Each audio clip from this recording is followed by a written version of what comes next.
Bamidbar.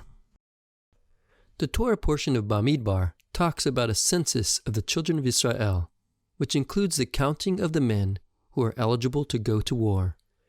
It also talks about the heads of the tribes of Israel and the place where Yehudah is supposed to encamp. All these things point towards the Messiah. It says in Numbers 1 verse 2, "Take a census of all the congregation of the sons of Israel, by their families, by their fathers' households, according to the number of names, every male, head by head." The people of Israel are counted in numerous instances in the Bible. The sages explain that God did this because they are precious to Him. The sages state 9 censuses that occurred in the Bible and point to a 10th census that will take place in the days of Messiah. The sages pointed to Jeremiah 33, verses 13 through 15, as proof. In the cities of the hill country, in the cities of the lowland, in the cities of the Negev, in the land of Benjamin, in the environs of Yerushalayim, and in the cities of Yehudah, the flocks will again pass under the hands of the one who numbers them, says the Lord. The Midrash Rabbah relates that the person who will number them is Messiah, who will be the good shepherd of Israel. It says in Micah 7 verse 15, "As in the days when you came out from the land of Egypt, I will show you miracles." So just as Moshe, the first redeemer of the children of Israel, conducted a census, so will the ultimate Redeemer. The title of the Good Shepherd is expanded upon in Targum Yotanan. In the area around Yerushalayim and in the cities of the house of Yehudah, the people will pass for reckoning under the hands of the Messiah, says the Lord. In this Torah portion, God tells Moshe and Aharon to count every man old enough to serve in the army. It also talks about the role of the tribe of Levi, where they encamp around the tabernacle, and what the function of the Levitical families is. We learn about the layout of the camp of Israel, with 3 tribes encamped on each side, surrounding the camp of the Levites, with the Levites surrounding the camp of the priests, and the priests encamping around the tabernacle. This Torah portion also talks about the marching order of the tribes of Israel. All this reminds us that God is a God of war, and His Messiah will be a military conqueror. Christians explain that this is why the Jews in Yeshua's time did not recognize Him as the Messiah, because they were looking for a conquering Messiah, not a suffering Messiah. They expected, prayed for, and hoped for a Jewish Alexander the Great, who would overthrow the Roman government, take over the world, and rule it. The Jewish people were not ready for a suffering servant Messiah, even though Jewish writings and various prophecies from the Bible point towards a suffering Messiah. The Jewish people were expecting a great military conqueror. This just makes sense. Messiah means king, does it not? The prophets predicted a conquering king who would defeat the nations and rule the world. Even Yeshua's own Talmudim believed that they were part of a political revolution. It goes both ways, though.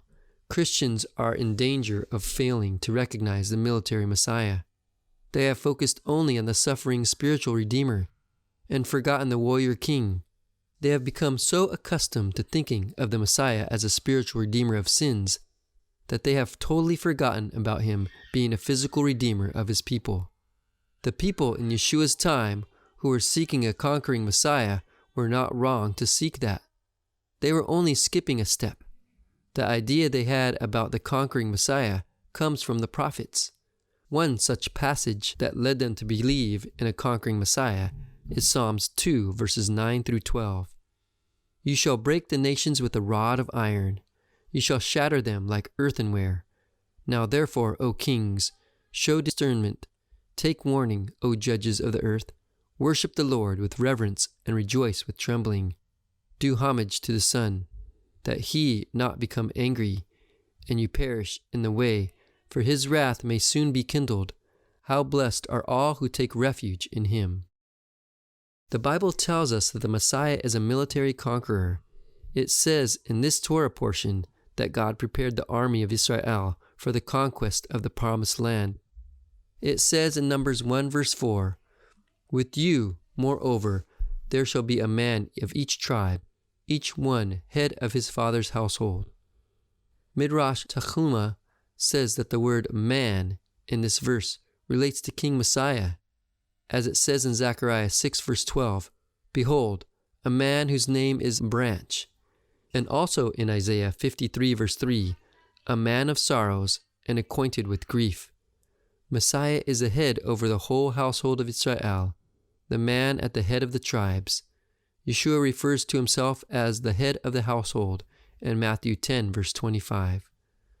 One interpretation of this idea explains that Messiah is here on earth as a man from the tribe of Yehudah, but the spiritual anointment of Messiah must come down from heaven.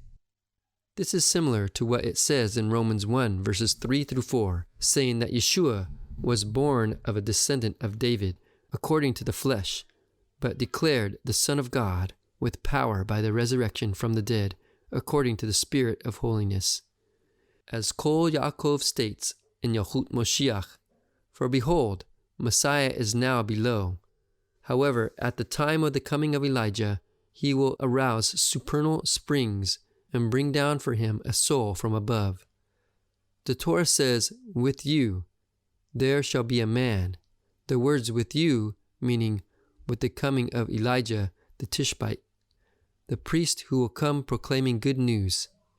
Thus a man of each tribe, for Messiah is a man from below, for now he is below, but he will come with a soul from above.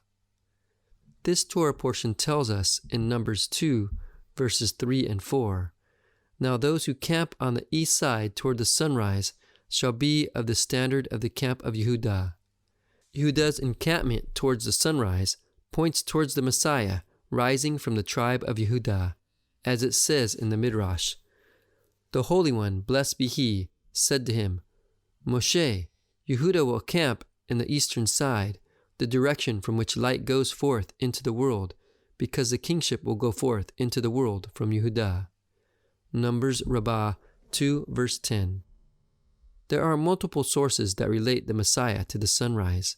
Psalms 119 verse 5 compares the rising sun to a bridegroom coming out of his chamber. The bridegroom is a title of the Messiah. Malachi verses 4 verse 2 says, "The Son of Righteousness will rise with healing in its wings." Isaiah 60 verse 1 and 3 say, "The glory of the Lord has risen upon you, and nations will come to your light, and kings to the brightness of your rising." It says in the Talmud, Rabbi Hiya the elder and Rabbi Shimon bar Chalaftah were walking in the plains of the Arbel on the west side of the Sea of Galilee in the fading darkness before dawn. Rabbi Hiya the elder said to Rabbi Shimon bar Chalaftah, "Rabbi, this is just how the redemption of Israel will occur. At first, it will happen little by little, but as it progresses, it will grow and grow like the growing light before daylight." From where is this derived? From the passage in Micah 7 verse 8 that says, "Though I dwell in the darkness, the Lord is a light for me."